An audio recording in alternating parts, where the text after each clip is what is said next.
Good morning, beloved ones. So, it's been an interesting morning. And I've seen some things I wasn't expecting today. I guess I should have expected it. I already understand where mankind's evolving to.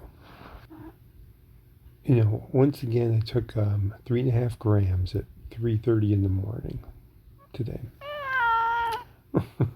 Hi, Moopers. That was Mr. Moopers saying hello. Because my wife and child are gone, he's very needy, so he's lingering around me. Actually, you know what? I'm going to go let him out real quick. All right, so where was I? Oh, morning yawns. So I wanted to share because I felt like, I shouldn't say I felt like, I was shown something interesting. I wasn't expecting this because I went into this morning's meditation at really asking Saint Germain to make sure I'm doing the right thing with all this. Always want to know I'm doing the right thing. But instead of receiving a direct answer, which I still want, what happened was I felt like I was taken to a classroom. And actually, let me define taken. Because all this is new to me, so I don't understand all of it yet. Okay, I'm not going to pretend I do how the actual dynamics are working, but it's almost like I was visiting somewhere in my ethereal body, but I could bounce back and forth between my physical body and this body instantaneously with zero hindrance, which was kind of interesting because what happened was my cat meowed in the house and I heard it with my ears, so the body laying in bed, right? And I snapped back into the body and then I snapped right back into whatever body I was traveling in, just instantly. Like there was no change of consciousness. Okay, so I'm just sharing that because I found that kind of interesting too. Again, because this is kind of new to me. But anyway, what I want to share was I was taken to a room, and the moment I appeared, I was surrounded with like I couldn't see them, which was interesting. I didn't see what I felt like were children, maybe in their early teens, but they rushed around me, showing me technology. And so I kind of just felt like I saw technology bouncing around me without any explanation of what it was I was seeing. But there was what I think was their teacher kind of further in the room, and she just stood still looking at me, just kind of taking me in, and I did the same. But then we decided to greet each other and we hugged. And I just want to take note of their, she hugged me. I mean, people do this, I guess, here too a little bit, but with the elbows in the lowest position. So the arms come up behind the individual with the elbows in the lowest position. I just was conscious of that. I said, okay. Because normally, I mean, some humans may hug that way, but not many. Not many. It was very gentle, very delicate. It was not a grasping at all. And so I took note of that. I was like thinking, you know what? Mankind kind of hug in a very grasping manner. And this woman, there was a delicacy and a respect in her hug. And with the elbows in the downward positions and when the arms come, very vertical. So I think that's the best description I can give of it. But it was delicate, respectful, non-grasping. So anyway, but I would just share that little detail I took note of. But anyway, so what I felt like what I was witnessing was a type of classroom where these children, who I think were, I don't know, somewhere 10 to 14-ish range, I believe, were being taught, the necessary things, mathematics, engineering, and this and that. Already at that age, they were being taught engineering. And they were in the process of actually making things for their society. Just average, everyday things for households and whatnot for their society. And in the process of doing this, they were taught mathematics, engineering, and different skills. I mean, it was all together. And so it was very hands-on and very practical. And they were contributing to society already at that age. And that was definitely worthy of note. So, I'm trying to remember what I was shown after that. Well, I don't remember at the moment, actually. Maybe I wasn't shown anything after that. But what did happen after that was I started thinking about the Greek civilization. Yeah, I started thinking about the Greek civilization and how it's starting to come to light.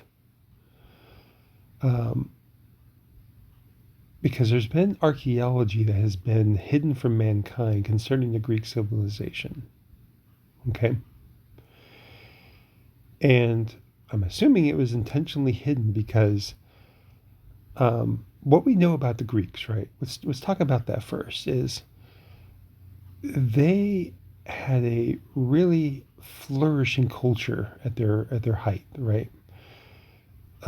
The arts and humanities were huge in their culture. They just loved beauty in their architecture. They used mathematics in their architecture very purposefully. They made works of art like paintings and statues, right, that are unparalleled. Well, I shouldn't say unparalleled because they're not as great as actually some of these ancient civilizations that we found who were capable of polishing the hardest stones on the planet to,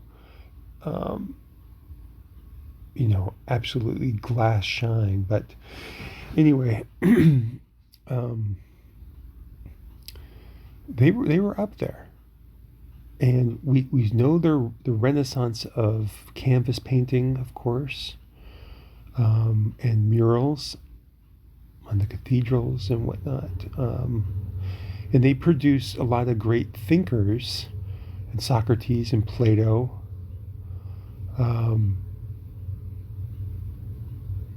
Actually, I'm just thinking about Socrates for a moment, because here again is an individual that as he was progressing, he was bringing forth the truth against the status quo at the time, right? And again, he was put on trial and put to death because he was presenting too much truth to the comfort of those in power. And this was when the decline was happening in the Greek civilization, all right? So those in power the civilization is already in decline, so there were a lot of darkness and greed again in those in power. So, but again, person speaking too much truth to power. But let me explain just something to you, because Socrates discussed this in his writings. These guys all used psychedelics. They used psychedelics. And this is something that's been hidden in the archaeology of the Greek culture, is they had temples all over the place and residues of their psychedelic substance they consumed in these chalices has been found and tested. And this is going to be, I'm sure, coming more to light, but there are already people talking about it. All right, so it's, to me, like, I don't know enough, but to me, I'm pretty sure they respectfully used these substances, and that was what kind of,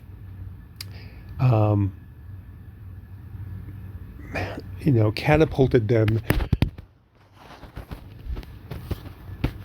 That this was what catapulted their culture into this renaissance of artistic expression and understanding of some of the finer principles in life, of their mathematics and their deep thinking and considerations, and their culture flourished. Their culture flourished for a time. So I just wanted to share that. This is why I feel there's something to the use of these psychedelics. That they are not a drug to be, I don't know, what am I trying to say? I guess I'm trying to say that the word drug is inappropriate, I think, to describe a psychedelic. I think they are a tool to be used responsibly by humanity. Because look at psilocybin. The molecule of psilocybin fits perfectly into a receptor in our brains. It's like a key fitting a lock. I've said this before. There's something to that. There's something to be said about that. There was a connection I wanted to make between the use of psychedelics and the flourishing of a civilization and a culture where they just start producing art and architecture and engineering on a different level. But one of the very important requirements is the removal of ego from this equation. Because along with the use, the proper understanding of life and your place in life is that every bit of intelligence you have or ideas and creativity that you have is borrowed, at least at this juncture in your life expression. Okay? It is all borrowed. Until you ascend and become perfect, everything you do in life, all the ideas, every single bit of it, every bit of your creativity is borrowed from life, okay?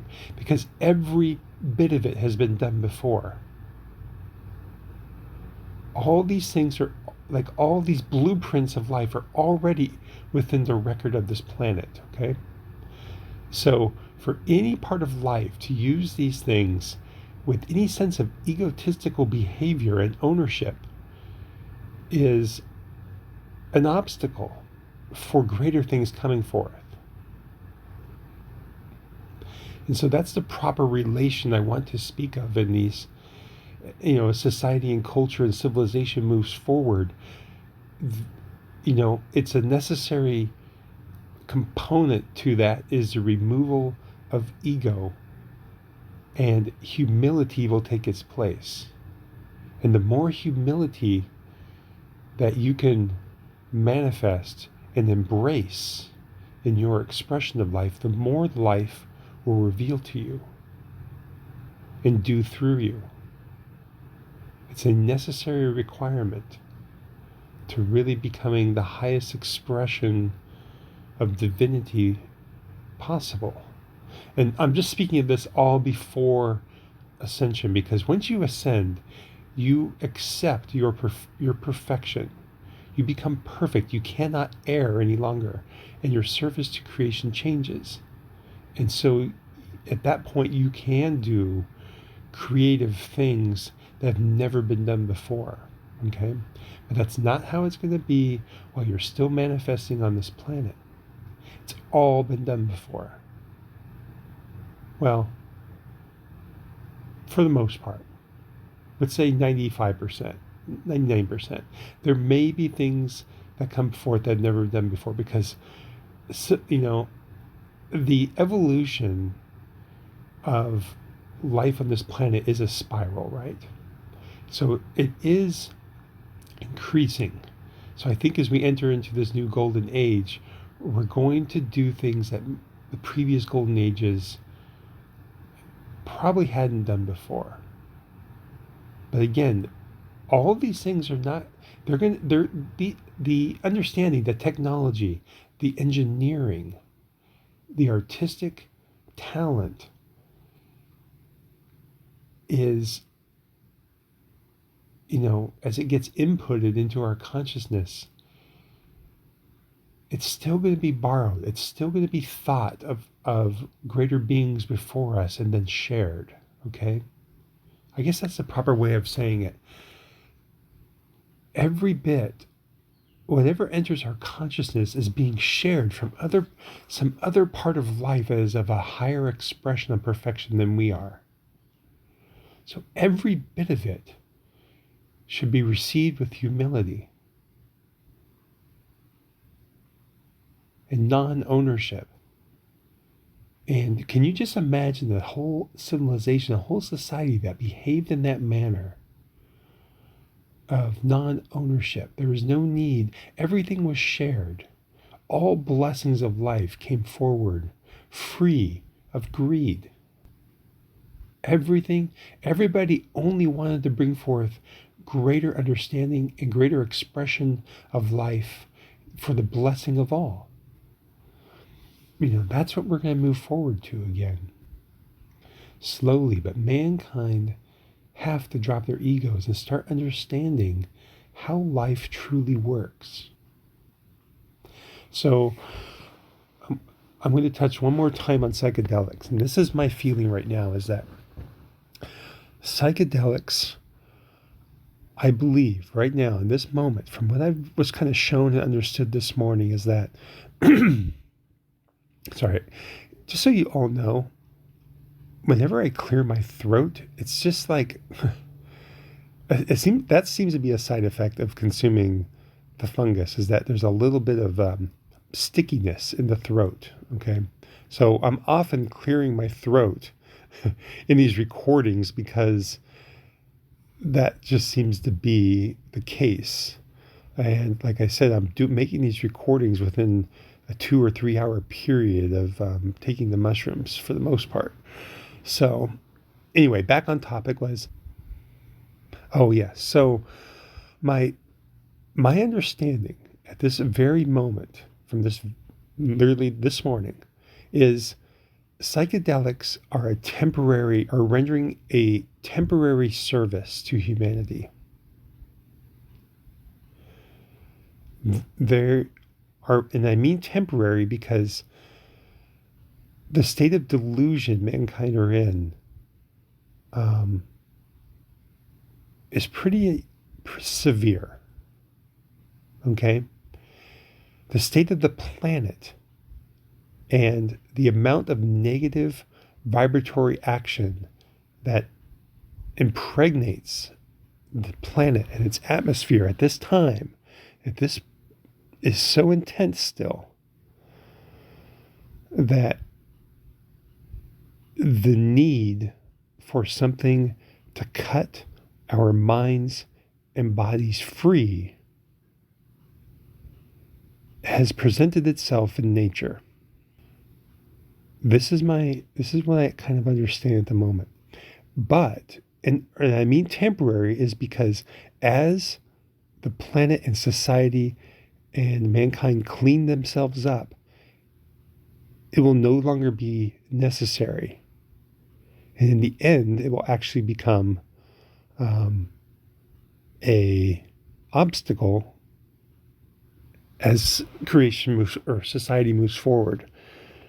So am I expressing that correctly? So it's a tool that has a purpose at this specific point of time for humanity. And then it won't. It's a tool that to be used for people who desire to be cut free very rapidly from the mass psychosis. Okay, this is just how I think of it, and how my understanding of it is coming into my consciousness. It is a tool to be used for the moment if someone desires. And I don't think it should be considered a drug. I think that's inappropriate for how it's interacting with human consciousness.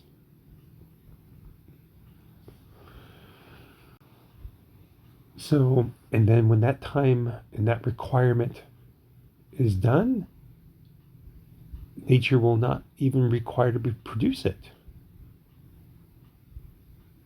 Mankind will have moved beyond its need. And they will have entered into an age of responsible expression again. Something much closer to divinity. And they will have already cleaned up the vibratory, all the negative vibratory misuse that saturates this planet. Enough of that will have been cleaned up at that point. So how far down the road is that? I don't know. There are times where I think it's a few hundred years, and there's times I think it's, a few millennia away. Mankind has to understand that these civilizations that have happened on this planet are billions of years old. Our understanding of the earth is, it hasn't taken, we are not the pinnacle of human expression on this planet. Let's just put it that way. Our current society is not the pinnacle.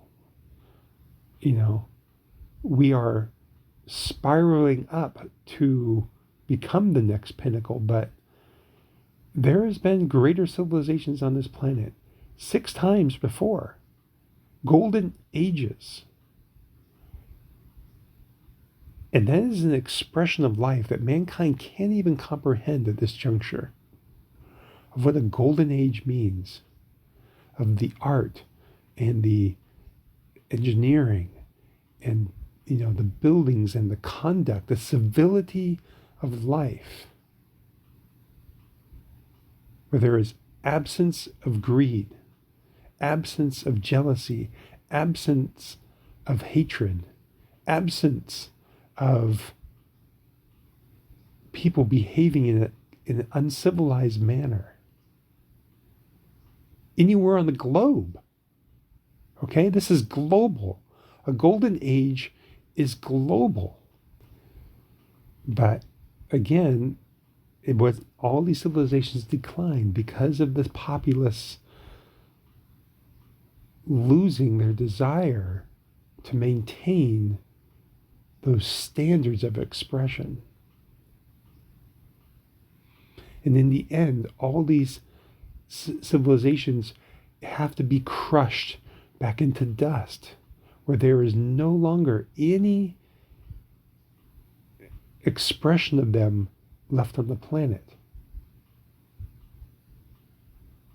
And the things we see, the ruins we see today of, are a very low expression of what the Golden Age was. But even these, we still don't have the capability of reproducing some of the things we see in these ruins today, like I have said before. And these are the lower expressions of the Golden Age, all right? Because anything that's remaining today was not from the height of the Golden Age. These Golden Ages lasted tens of thousands, maybe 1 million years. I mean, look at the kings list, like I've said before. Some of these kings lived themselves in ruling some of these extremely prosperous times, you know, for hundreds of thousands of years, a single king ruled. Okay, so we can't even comprehend that level of understanding of life where you could maintain a body for that long. Right now, this is what's happening, people. Our bodies are declining because of the expression of negativity that permeates the atmosphere of Earth is so intense, it dissolves our bodies. Okay? But science is already understanding that our cells can regenerate. But the amount of negativity that we express because our lack of understanding, and you join in the conjunction with the amount of vibratory negativity that saturates this planet at this time, it's too much for our bodies to fight through. That is what's happening. And so, but that will change as we clean up our atmosphere of this planet and the vibratory nature of it. Nature will thrive again. Just think, nature, every bit of creation is under this pressure. And that's why we have this expression in the animals and the bugs and all these viruses and bacteria on this planet are all an outpicturing of this negatory vibratory element from the misuse of mankind's powers of God that are in them. But all this will change, as we realize who we are and what we can do and how to clean this up. And then our society will prosper, nature will prosper, the soil will prosper, the atmosphere will prosper. All of it will be cleaned up. And in so doing, our bodies will naturally endure longer. I'm kind of laughing at myself because I'm pausing and I just realized I've been, I went on a rant. I went on a rant of light. I guess that's okay. I guess those are the proper use of ranting, maybe. But this is what pours through my being at these times, and this is exactly why I'm doing psilocybin. It's not necessary. People can do and attain the light without psilocybin. All right, it can be done. I have done it. But quite honestly, it's just easier at this moment. But like I said, I think people need to clean themselves up before even experimenting with psilocybin. I do not recommend it for average humanity. You need to clean yourself up first. That means become the cleanest expression possible. Clean up your energy. Stop expressing any negativity. Stop having thoughts of any kind of negativity, of lack and limitation, of hatred and jealousy and all that bullshit. Just remove all that. And then I think psilocybin can do wonders for you, because you are already becoming a responsible. You will understand how to use it as a tool responsibly. I think that's what's happening for me right now. Anyway, I'm going to pause for now and just go back into the silence for a few and see if anything else comes forward. Love you all. Actually, I'm going to share one more thing, and that is, I naturally wake up early in the morning because I go to bed early. I like to go to bed at 8 or 9 o'clock.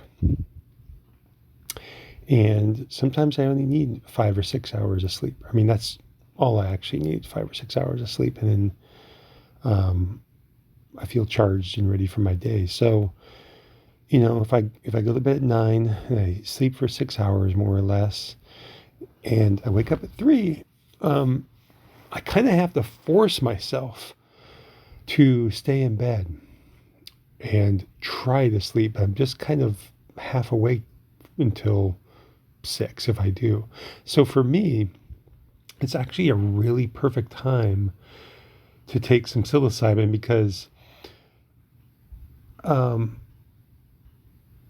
I'm already in a place where the body is very quiet still, right? It's been that way.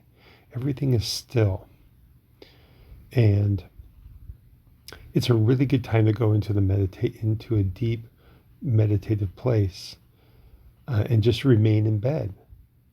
And so it's kind of really a natural fit because, you know, like this morning I took 3.5 grams, um, and right now it's 7 o'clock. So basically that's 3.5 hours ago is when I took it. It was closer to 3:30 this morning, and um, I'm completely, functional. I feel completely normal, like perfect,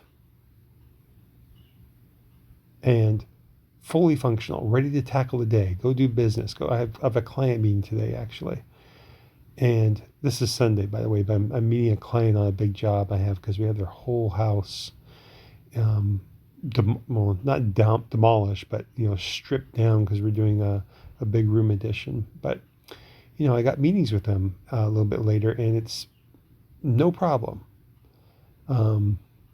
So I'm just sharing this because, like I said, I find two natural times in the day. It's like I like the 3 a.m. time, and I like the afternoon awake in the courtyard, and they're different because the morning time, I it's it's like half. I kind of remain in a half asleep state. Eyes are closed, and the experience is different. Like I was saying in the other recording, the experience of eye opening or eyes open and eyes closed is a little different. So in the afternoon, I'm sitting in a chair outside in the courtyard, you know, spending time with sun and nature and all that, and the plant life. Um, but in bed, it's different. I think that's why it's easier to leave the body, in the morning hours, like what happened to me on this recording of where I visited somewhere different. I think that is much easier to happen in the morning hours when you already have you're laid the body down, it's perfectly still, and yeah. So I'm just sharing this because this is all science again. Like I'm trying to understand all these interactions for the benefit of everyone, and just want to share my data. All right, take care.